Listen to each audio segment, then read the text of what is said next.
자, 갈라디아서 6장 17절로 18절 말씀입니다. 같이 합독하겠습니다. 시작. 이후로는 누구든지 나를 괴롭게 하지 말라. 내가 내 몸에 예수의 흔적을 지니고 있노라. 형제들아, 우리 주 예수 그리스도의 은혜가 너희 심령에 있을지어다. 아멘. 함께 읽은 본문의 말씀을 가지고 흔적되어 살아가리라 라고 하는 제목을 통해 은혜를 함께 나누도록 하겠습니다. 새해가 되었습니다. 벌써 3일이 지나갔습니다. 작심 3일, 그 사람은 이미 끝났습니다. 이제 새로 또 3일 작정하시면 여러분 그렇게 120번만 하면 올해가 갑니다. 그러니까 작심 3일도요 121번, 2번만 하면 여러분 자기가 계획했던 것을 이룰 수 있으니까요. 여러분 굳이 포기하지 말고 계속 결심하고 결단하는 여러분 삶이 되기를 원합니다. 첫 단추를 잘 꿰면 마지막 단추까지 무리 없이 채울 수 있습니다. 와이셔츠를 입을 때 제일 힘든 게요, 첫 단추 찾는 거예요. 첫 단추를 잘 찾으면 그 다음부터는 그냥 순서에 의해서 착착착착착 되어지는데 중간에 대충 하잖아요. 그러면 이제 나중에 올라가서 안 맞고 다시 다 풀러야 되는 그런 번거로움이 있거든요. 그래서 모든 일은 여러분 처음이 굉장히 중요합니다. 2021년 첫 예배를 드리시는 여러분의 마음이 하나님이 찾으시고 하나님이 받으시고 하나님이 기뻐하실 만한 영적 산제사의 제물과 같은 예배자의 마음이 되기를 간절히 축원합니다. 사랑하는 여러분, 천리길도 사실은 몇 걸음부터 시작하냐? 한 걸음부터 시작하는 겁니다. 70cm, 80cm 밖에 되지 않는 이 한 걸음부터 천리라고 하는 400km를 걸어가는 그 걸음이 시작되는 거예요. 마라톤이 42.195km를 안 쉬고 달리는 겁니다. 가다가 힘드네, 좀 쉬었다 갈게, 그러면 게임 끝나는 거예요. 마라톤은 안 쉬고 달려가는 게 마라톤이지, 가다가 힘들면 하루 쉬고 갈게요, 내일 좀 다시 달려갈게요, 여러분 이건 마라톤이 아닌데, 그 42.195도 어떻게 시작하느냐? 한 걸음부터 시작하는 것입니다. 2021년 어떻게 시작하느냐? 첫 예배 드리는 것으로부터 시작하는 것입니다. 사랑하는 여러분, 오늘 2021년의 시작도 하나님과 함께 하는 우리 모두에게 승승장구가 있기를 주의 이름으로 간절히 축원합니다. 흔적은 지나온 나의 삶을 들여다보는 수단이 됩니다. 여러분, 전과자, 전에 과가 있는 사람들, 이런 이야기예요. 전과자, 그거에 뭐냐면 전에 그 사람의 삶의 전에 과오가 있는 사람들, 그 사람들을 전과자라고 부르는 거죠. 그 사람들의 과오가 뭐겠습니까? 빨간 줄이라는 거죠. 요즘 가는지 안 가는지는 모르겠는데, 옛날에는요 감옥 갔다 오면 네 이름에 빨간 줄 간다? 빨간 줄 언제 가냐면 죽으면 가는 거예요. 여러분, 우리가 사망하였을 때 사망이라고 쓰고 거기에 빨간 줄로 쫙 긋습니다. 그리고 여러분, 이제 회계장부 계산하다가 틀렸어, 문제가 있어, 그러면 어떻게 수정하죠? 빨간 줄 긋고 도장 2개 딱딱 찍으면 그게 수정됐다라고 하는 표시이거든요. 여러분, 우리의 과거, 우리의 모습, 우리의 지난날, 그거는 뭘로 보이느냐? 흔적으로 보이는 것입니다. 근데 그 흔적 어떻게 보이느냐? 우리는 시간 지나면요 기억을 못해요. 잃어버리고 지나갔어, 끝난 줄 알아요. 그런데 천만에 하나님은 지금 이 시간 우리의 예배를 다 촬영하고 계십니다. 하나님께서 지금 우리 예배 가운데 계셔서 우리의 예배 드리는 모습을 하나님의 눈에 다 담으신다고요. 하나님께서 그것을 다시금 다시 돌려보시고 우리가 하나님 앞에 섰을 때 하나님께서 2021년 1월 3일 새희망교회 첫 주일 예배 때 모습을 좀 보야, 딱 누르시면 우리 예배가 다시금 재생되어집니다. 그때 갑자기 졸고 있던 석훈이 등장할 거고, 손톱 만지고 있던 다인이, 또 이제 코 파고 있던 석훈이 이제 또 졸고 있다가 뭐지? 막 이렇게 하는 이 모습들이 다시 보여질 때 언제 찍으셨대? 내 허락도 안 받고 초상권 침해입니다 하나님, 막 이렇게 이야기하고 아무 소용없다는 이야기예요. 여러분, 흔적이라고 하는 것을 무시하면 안 됩니다. 흔적은 지나온 나의 삶을 들여다보는 수단입니다. 그러니까 2020년까지 여러분의 흔적이 어땠든지 이거는 별로 중요하지 않아요. 그 흔적을 새롭게 지우시고 새로운 흔적을 남기길 원하시는 예수 그리스도 안에서 2021년 여러분 마음껏 소망하는 일대로 믿음대로 밀고 나가실 수 있기를 간절히 축원합니다. 어차피 2021년 12월 31일 되면 우리가 2021년 어떻게 살았는지 흔적이 보여질 것입니다. 교회의 흔적도 보여질 것입니다. 여러분의 개인적 믿음의 흔적도 보여질 것입니다. 그러므로 어떤 흔적을 위해 살아갈 것인지를 오늘 말씀을 잘 듣고 여러분이 굳게 결심하는 이 시간 되기를 간절히 축원합니다. 첫 번째로 여러분 바울의 인생에 새겨진 두 개의 흔적을 생각해 보고자 합니다. 오늘 갈라디아서 이 말씀은 사도 바울이 썼습니다. 누가 썼다고요? 사도 바울이 썼습니다. 사도 바울은 갈라디아서를 쓰면서 한마디의 말을 하였습니다. 이후로는 나를 괴롭게 하지 마라. 내가 예수의 흔적을 가졌노라. 아멘. 여러분 예수님의 12 제자 중에서 흔적을 가졌다라고 이야기하는 유일한 제자가 사도 바울이었습니다. 근데 얼마나 멋있습니까? 여러분 내 몸속에 예수의 흔적밖에는 없다. 우리 일생의 소원이 예수 흔적을 위하여 살고 예수 흔적을 남기기 위해서 오늘의 삶을 내려놓는 저와 여러분 되기를 간절히 축원합니다. 바울의 인생에 새겨진 두 개의 흔적을 성경은 우리 가운데 이야기할 때 사도행전 9장 3절로 7절의 말씀입니다. 사울이 길을 가다가 다메섹에 가까이 이르더니 호련히 하늘로부터 빛이 그를 들러 비추는지라. 땅에 엎드러져 들음에 소리가 있어 이르시되 사울아 사울아 내가 어찌하여 나를 박해하느냐 하시거늘 대답하되 주여 누구시니까? 이르시되 나는 내가 박해하는 예수라. 너는 일어나 시내로 들어가라. 내가 행할 것을 내게 이를 자가 있느니라 하시니 같이 가던 사람들은 소리만 듣고 아무도 보지 못하여 말을 못하고 서 있더라 라고 바울은 이야기하고 있습니다. 예수님과 사도 바울의 첫 만남입니다. 예수님과 사도 바울은 안 만났을까요? 만난 적이 없을까요? 예수님과 사도 바울은 만난 적이 있습니다. 언제? 바울이 모세 오경 성경을 읽을 때 여러분 성경 속에 예언되어져 있던 그리스도가 오실 것이다. 너희에게 메시아가 오실 것이다. 그렇게 예수님에 대하여 바울은 성경에 대하여서 여러분 알고 있었습니다. 성경을 통하여 경험하고 성경을 통하여 지식으로 담았던 그 예수님이 세상에 오셨지만 사도 바울은 여러분 성경에 기록되어진 예수님만 기다리고 있었지 내 앞에 오신 예수님으로 만난 적이 없습니다. 오늘 기록되어진 성경을 읽으며 기록되어진 예수님을 믿듯이 오늘 예배를 통해서 여러분의 헌신과 봉사를 통해서 여러분에게 다가오시는 예수님을 여러분 인격적으로 영적으로 만나는 한 해가 되기를 간절히 축원합니다. 성경에 계신 예수님은 내가 만날 예수님이다. 시작. 성경에 계신 예수님은 내가 만날 예수님이다. 아멘. 여러분 사도 바울에게 예수님은 그렇게 다가가셨습니다. 근데 사도 바울에게 다가가셨을 때 바울이 뭐라고 이야기합니까? 누구신데요? 라고 이야기합니다. 사울아 사울아 어찌하여 네가 나를 핍박하느냐? 사도 바울이 생각했을 때 내가 핍박한 사람이 누구지? 내가 누구를 핍박했지? 예수 믿는 사람을 핍박했어? 내가 예수 믿는 사람을 핍박했는데 그들은 다 감옥에 있어? 죽었어? 그런데 지금 이 앞에 나타난 이분은 누구지? 그들은 올 수 없어? 그런데 왔단 말이야? 그러면 이분이 누굴까? 예수님이구나. 여러분 조금만 생각하면 알아차릴 수 있어요. 그런데 사도 바울이 누구냐라고 물어봤을 때 예수님께서 말하시죠. 네가 박해하는 내가 예수다 이야기하였습니다. 여러분 사도 바울이 그렇게 예수님을 박해하는 사람으로 예수님을 괴롭히는 사람으로 예수님을 못살게 구는 사람으로 예수님을 조롱하고 예수님을 핍박하는 사람으로 존재하였어요. 이런 사도 바울에게 예수님께서 찾아오셨습니다. 2020년까지 우리의 예배가 우리의 기도가 우리의 섬김이 우리의 봉사가 볼품없었어도 여러분 우리는 예수님께서 다시 찾아오시고 예수님께서 다시 만나주시는 좋은 존귀한 하나님의 백성 자녀인 줄로 믿습니다.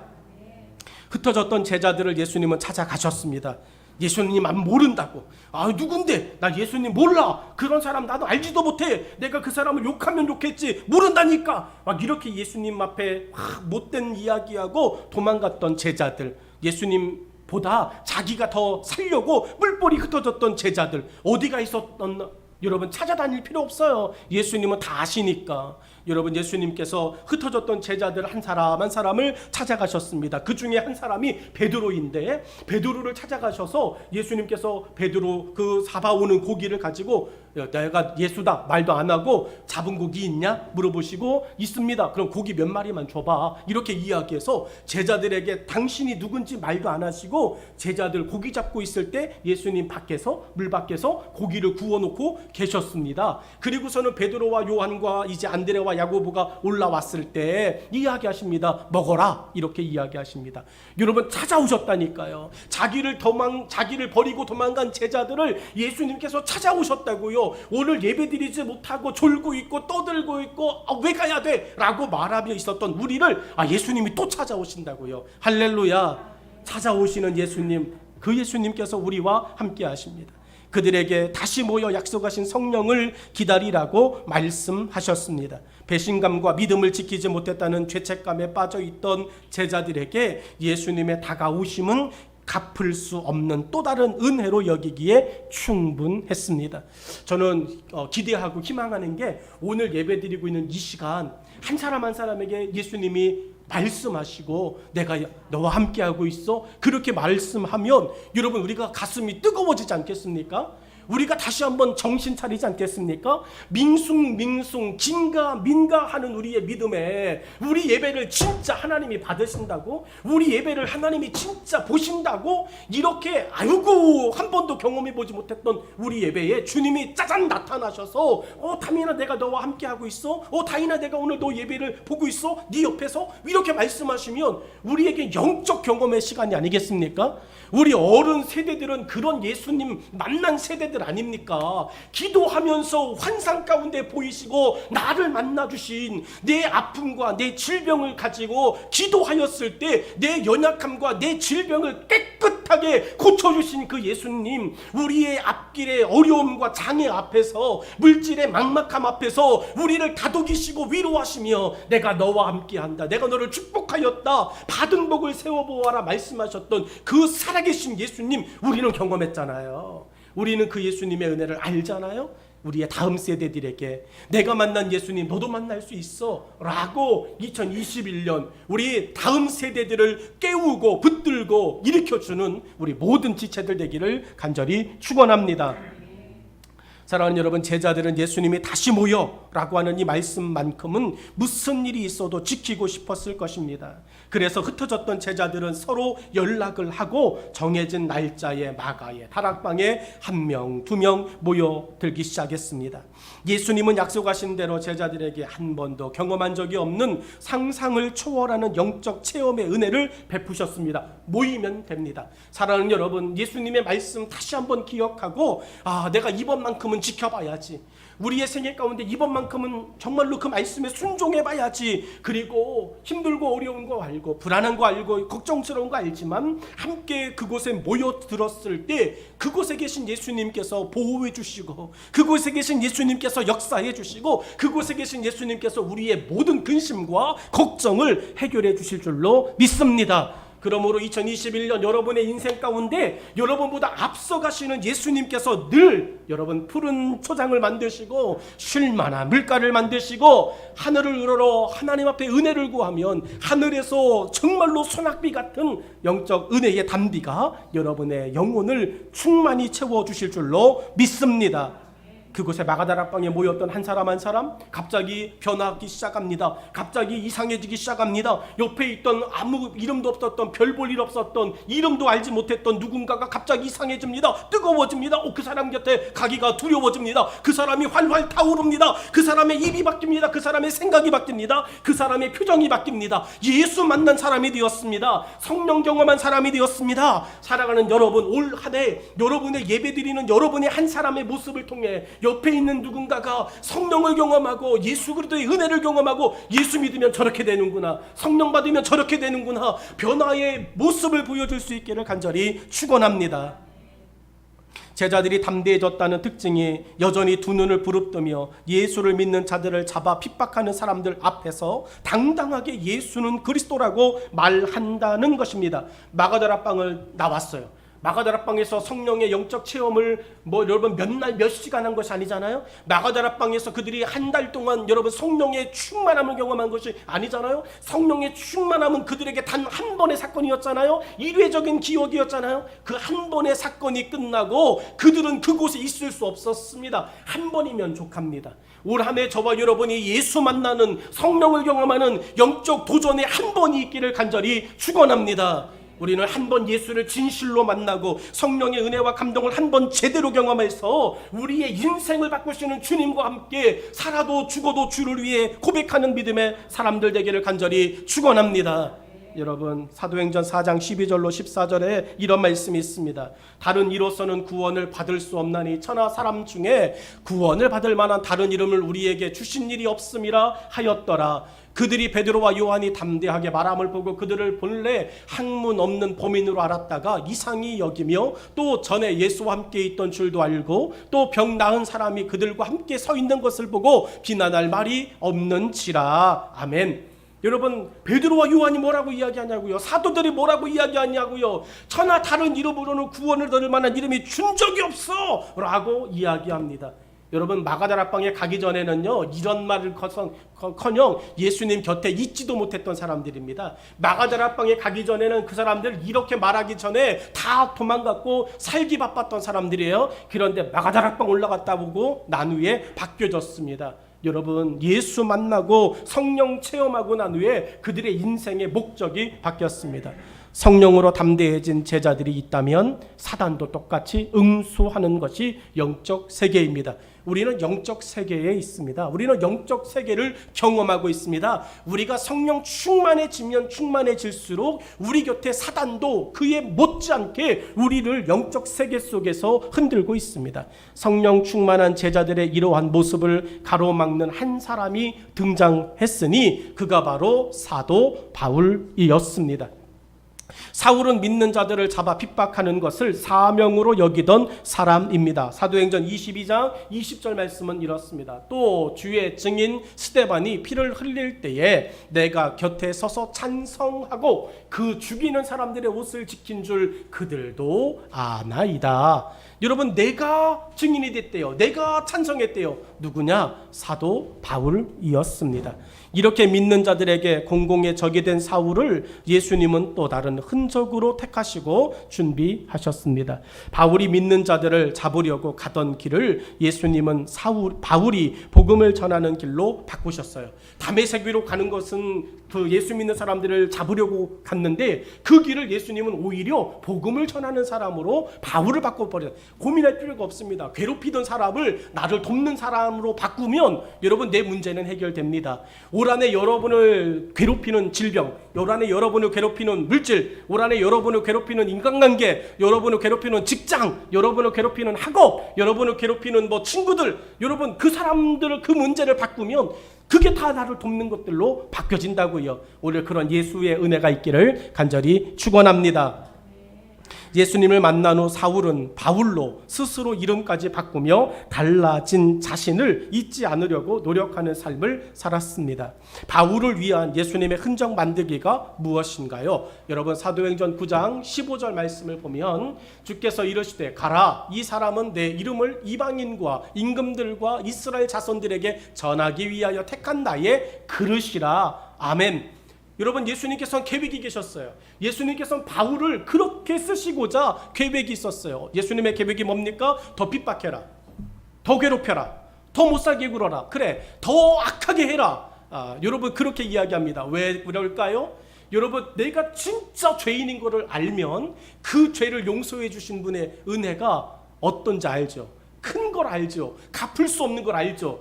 평생 빚진다라고 하는 말이 무슨 말인지 알죠? 사도 바울을 예수님께서 핍박자가 되게 하시고 그냥 그렇게 두고 보셨던 것은 내가 너를 꼭 그렇게 쓸 거야. 여러분, 이방인에게 가는 것만도 힘들어요. 그런데 임금들 앞에 가야 됩니다. 권세자들 앞에 가야 됩니다. 베드로 목사님이 설교했을 때 여러분 예루살렘 광장이었습니다. 임금들 앞에 서서 베드로 목사님이 설교한 적이 없습니다. 요한이 임금들 앞에 설교한 적이 없습니다. 그런데 사도 바울만큼은요, 종교 지도자들과 함께 논의하고 논쟁하고 변론하고 예수는 그리스도라고 믿으라고. 그래서 여러분 헤롯 왕 분동한 젖동생인 마나엔이나 이런 사람들도 사도 바울의 그 가르침 앞에 순복하고 그리스도의 교회의 일꾼이 되었다고 성경은 말씀하고 있습니다. 예수님의 택함을 받은 바울은 또 다른 흔적을 새기는 일에 헌신했습니다. 바울의 헌신 이야기는 바울이 기록한 서신서 곳곳에 기록되고 있습니다. 고린도전서 15장 31절 말씀을 보면 형제들아 내가 그리스도 예수 우리 주 안에서 가진 바 너희에게 대한 나의 자랑을 두고 단언하노니. 여러분, 바울이 드디어 자랑하려고 그래요. 바울이 내가 이 정도 멋있지 않냐? 30년 목회를 했는데 교회는 너무나도 많이 개척했고 내 제자는 수두룩 빽빽이야.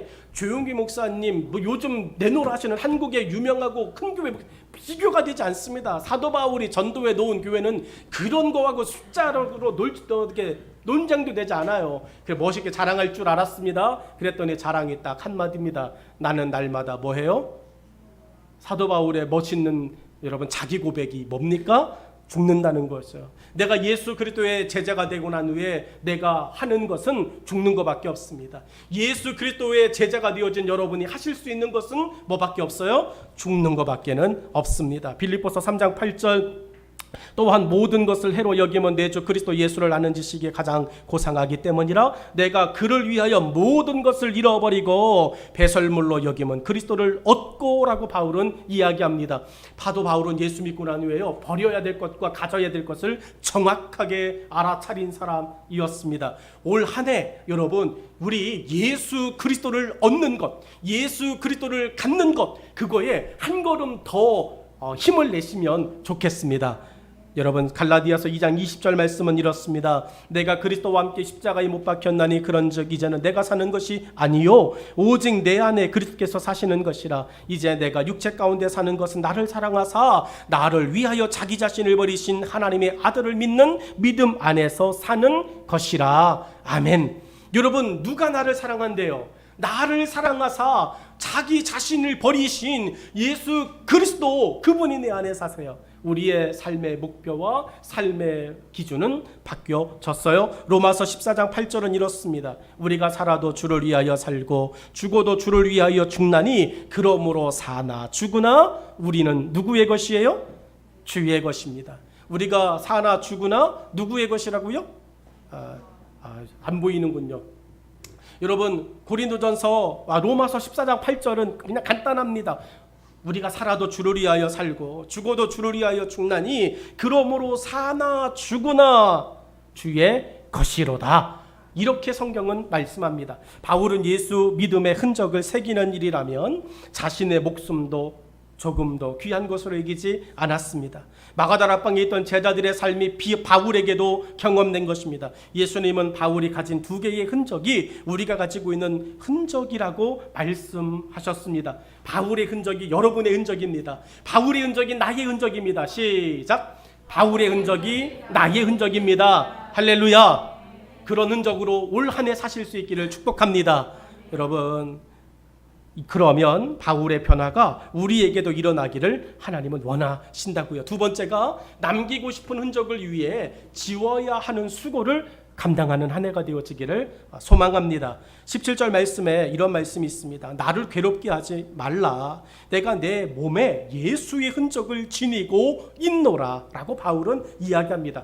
이 말을 들어보니까 사도 바울이 어디 가서 복음 전하면 여러분 괴롭혔던 것 같아요. 누가 괴롭히느냐? 안 믿는 사람이 괴롭히는 게 아니라 먼저 믿었던 사람이 그래 너 잘한다 막 이러면서 바울이 가지고 있는 복음 의심하고 바울이 전하는 예수 또 막 삐뚤어진 눈으로 보고 그러면서 사도 바울이 하는 일들을 못마땅하게 여기고 정말로 불쾌하게 여기고 그랬던 것 같아요. 그러니 그 대사도인 사도 바울이 30년 동안 나는 날마다 죽는 게 목적이야 라고 말했던, 복음 외에 가진 게 없어 라고 말했던 그 사도 바울이 여러분 얼마나 괴로웠으면 이제 나를 괴롭게 하지 말라고 이야기했을까.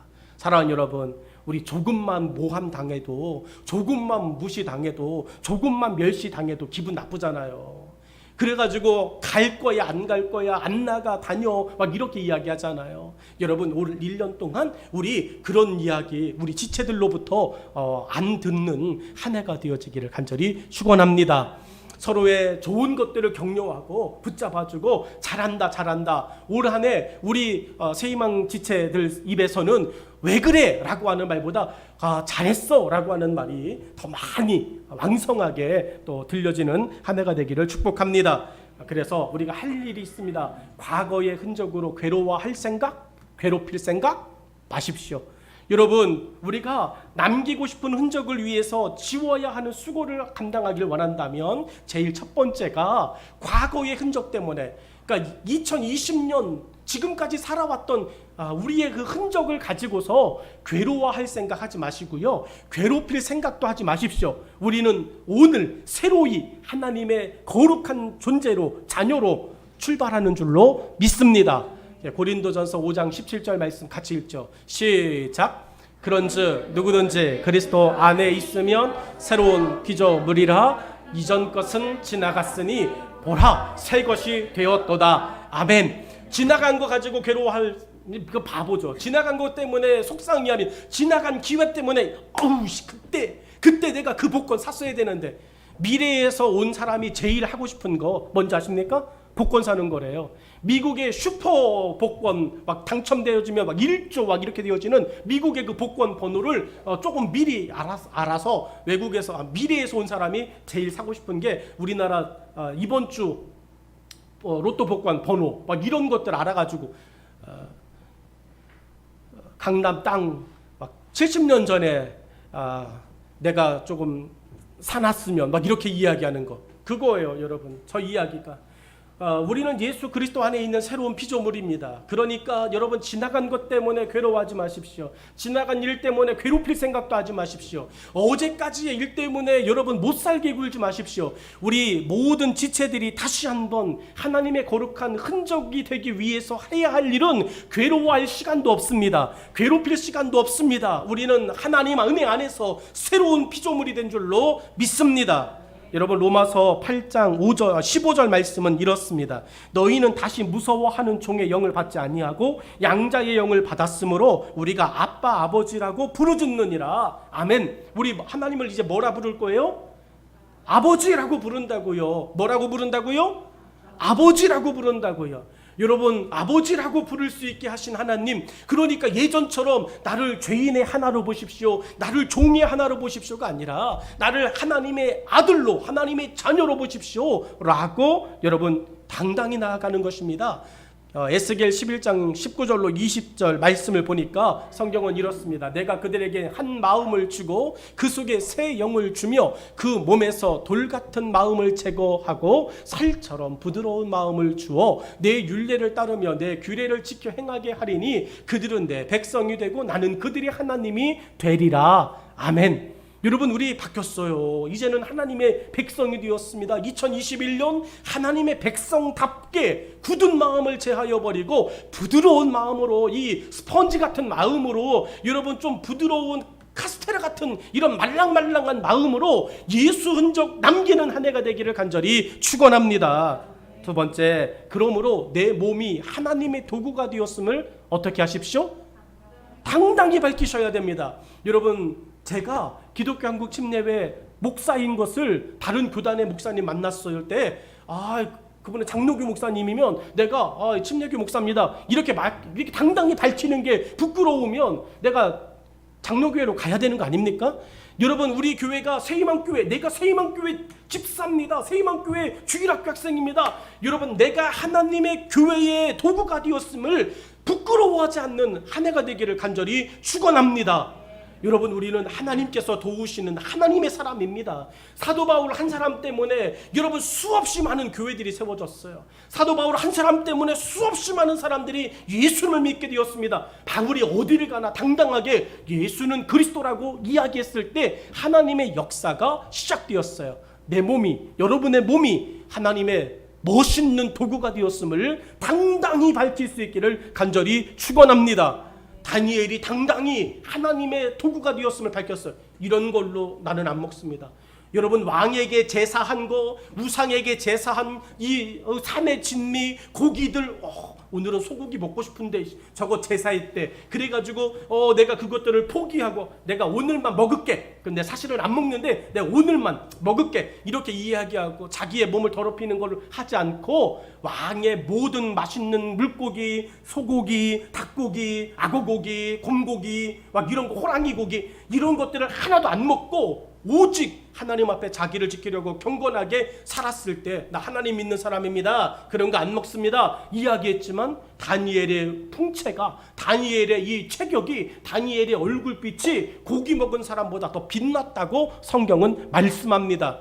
여러분, 예수 믿는 것을 당당히 밝히는 여러분을 통해서 여러분의 영적 내면이 밝은 빛으로 가득하게 될 줄로 믿습니다. 사랑하는 여러분, 성경은 우리에게 이렇게 이야기해 줍니다. 히브리서 13장 21절 말씀을 보면, 로마서 15장 16절, 이 은혜는 곧 나로 이방인을 위하여 그리스도 예수의 일꾼이 되어 하나님의 복음의 제사장 직분을 하게 하사 이방인을 제물로 드리는 것이 성령 안에서 거룩하게 되어 받으실 만하게 하려 하심이라 라고 말합니다. 내가 사도가 되었어, 바울이 이야기하는 거예요. 히브리서 13장 21절은 이렇습니다. 모든 선한 일에 너희를 온전하게 하사 자기 뜻을 행하게 하시고 그 앞에 즐거운 것을 예수 그리스도로 말미암아 우리 가운데서 이루시기를 원하노라. 영광이 그에게 세세 무궁토록 있을지어다. 아멘. 사도 바울이 당당하게 얘기한 게 뭐냐면, 내가 이제 예수의 일꾼이 되었습니다. 하나님의 도구가 되었습니다. 당당하게 부끄러워하지 않는 거였습니다. 사랑하는 여러분, 세 번째가 모든 일에 예수 흔적 새기는 것만 뭐 하십시오? 생각하십시오. 2021년 우리 생각은 한 가지밖에 없어요. 뭐죠? 예수 흔적 새기는 거예요. 여러분이 직장에 있어도 예수 흔적, 여러분이 학교에 있어도 예수 흔적, 우리가 길거리를 다녀도 예수 흔적, 우리가 집에 있어도 예수 흔적, 우리 2021년 우리의 모든 생각은 예수 흔적으로 집중되어지는 한 해가 되기를 간절히 축원합니다. 여러분, 빌립보서 1장 20절로 21절은 이렇습니다. 나의 간절한 기대와 소망을 따라 아무 일에든지 부끄러워하지 아니하고 지금도 전과 같이 온전히 담대하여 살든지 죽든지 내 몸에서 그리스도가 존귀하게 되게 하려 하나니 이는 내게 사는 것이 그리스도니 죽는 것도 유익함이라. 아멘. 바울이 그렇게 이야기하고 골로새서 3장 17절에 이렇게 이야기합니다. 또 무엇을 하든지 말에나 일에나 다 주 예수의 이름으로 하고 그를 힘입어 하나님 아버지께 감사하라 라고 이야기합니다. 이렇게 말씀한 그 바울이 누구를 벤치마킹했느냐, 누구를 본받았느냐? 여러분, 마태복음 9장 35절 같이 읽죠. 시작. 예수께서 모든 도시와 마을에 두루 다니사 그들의 회당에서 가르치시며 천국 복음을 전파하시며 모든 병과 모든 약한 것을 고치시니라. 아멘. 여러분, 누구 따라한 거예요? 예수님 따라. 바울의 인생에 바울의 흔적은 누구로부터 다 나온 거예요? 예수님으로부터. 우리 예수 믿는 우리가 예수님으로부터 나오는 흔적으로 올 한 해를 비추어가고 살아가기를 원합니다. 새로운 흔적을 남기는 일은 체질 개선을 필요로 합니다. 바울도 영적 체질이 개선된 사람입니다. 예수님은 우리를 죄인의 고질적 체질을 성령의 담대한 체질로 바꾸어 가십니다. 바울은 자기를 괴롭히는 사람들 앞에서 하나의 흔적을 꺼내 들었습니다. 예수의 흔적.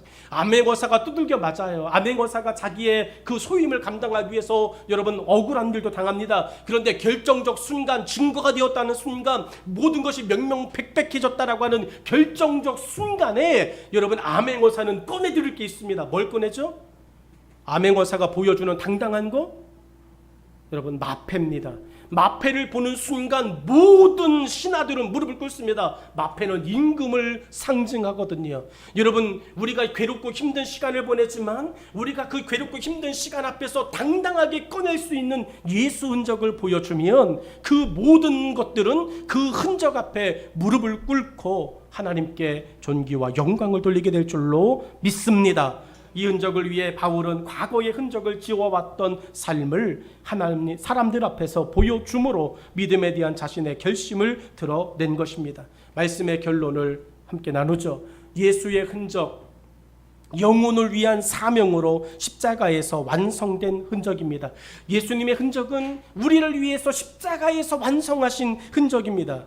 그래서 바울도 복음의 열정을 가진 흔적이 되려고 최선을 다하여 살았습니다. 오늘 본문 17절에 이야기하는 한 단어를 기억하십시오. 이후로는 이라고 하는 이 바울의 한 단어를 기억하셔야 됩니다. 이후로는 나를 괴롭게 하지 말아라. 이전에 사도 바울의 흔적이 어떤 것이냐?